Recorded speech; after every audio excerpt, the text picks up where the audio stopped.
This week on Culturally Eft, furries in space. As soon as I finished editing this episode, this guy came onto my Twitter feed. This is Tycho Ozzy, a geophysics engineer fursuiter from Michigan who's pictured giving a talk to the NASA Jet Propulsion Laboratory staff about the NASA Hyperwall, which will be used to communicate science to different conferences. Check him out on Twitter at Tycho Ozzy. This episode I was attempting a Carl Sagan impression, so the speech might be a little slow. Also, by the way, you should swing by the Patreon to see the cool perks you get by supporting us directly. Fursuiting geophysicists explaining hyperwalls to NASA to make it more interesting is culturally effed.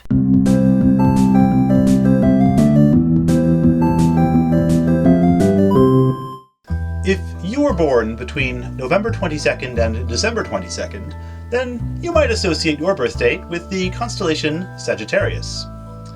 The astrological symbol has been in our calendars for centuries. The ancient Babylonians associated the constellation with their god Nergal, a centaur. Unlike the later period, when this myth was adopted by the Greeks and Romans, the Babylonian saw this centaur as having two heads, one panther and one human, as well as having a scorpion tail. Some Greeks saw this constellation as a satyr named Crotus, son of Pan, and noted as having invented archery. For those who saw him as a centaur, they named him Chiron, who taught Achilles archery. Sagittarius sits close to the center of the Milky Way, so astronomers have found many fascinating objects within its imaginary borders. The space probe New Horizons, now famous for photographing Pluto, is headed in Sagittarius's direction, though it will burn out long before it ever reaches any of those stars tens of thousands of years from now. The other centaur in the skyward neighborhood is Centaurus, one of the largest constellations. You have probably heard of this famous star in pulp culture, Alpha Centauri. It is the nearest star to our sun and the third brightest in the night sky. It also hosts Beta Centauri, one of the largest stars we have ever discovered, and Omega Centauri, an especially bright globular cluster. The figure in myth can be traced back again to ancient Babylonia. They depicted this constellation as the Bison Man, either a bison with a human face or a sort of bison centaur. The Greeks and Romans associated Centaurus as the founder of the centaur race. The Chinese astronomers associated Centaurus stars to other constellations, called the Azure Dragon of the East, the Vermilion Bird of the South, and the Southern Asterisms. If centaurs aren't your thing, there's also astrological unicorns, Pegasus, dragons, and many serpents found in all cultures. On the other side of the world, the Maya had their own ideas. Their constellations based less so in astronomy, the Maya calendar was left to something more resembling astrology. Their constellations were their month titles and indicated birth traits, and the stars were left to the interpretation by the priesthood. They likely had a very developed and complex astronomy, but very little evidence has survived to this day. The Maya broke their calendar up into 20-day months, with 5 days left over. The Wayeb, or the 5 unnamed days of bad luck. There is the month of Sots, meaning bat, and also months of Zul, Mawan, and Kayab, dog, owl, and turtle, respectively. They had individual names for all 20 days, each corresponding with a deity or something of importance worth observing.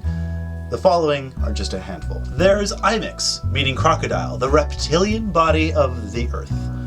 Chikchan, the celestial serpent, probably named for a constellation. Manik, lord of the hunt, represented by a deer. Lamat, a rabbit, the sign of Venus and the sunset. Ak, the dog who guides the sun through the underworld during the night. Chwen, the great monkey craftsman, patron of the arts and of knowledge. Ix, the jaguar, and Men, the wise eagle. Kib, the owl or vulture, death birds of night and of day. The Maya have many anthropomorphic deities attending court. To ring in the new year, an unnamed opossum traveler introduces the patron god for that year as part of their New Year's rites, renewing the system after the 5 unlucky days. The Mayan moon goddess's name is lost, but her stories not forgotten. She may have been an incarnation of the goddess Owlix, or possibly Ichtel from neighboring cultures. She is the god of sexuality, procreation, menstruation, vegetation, crops, disease, and water. In some of her imagery, she's depicted with a long, scaly tail, curving upwards to represent the crescent moon. In northwest Guatemala, she is the sun's grandmother, and she keeps a rabbit prisoner on her surface. Supposedly, the rabbit was a transformed god who was wreaking havoc in the maize fields of the sun god. The sun god captured Rabbit and passed him to his grandmother for safekeeping. Rabbits on the moon are quite common.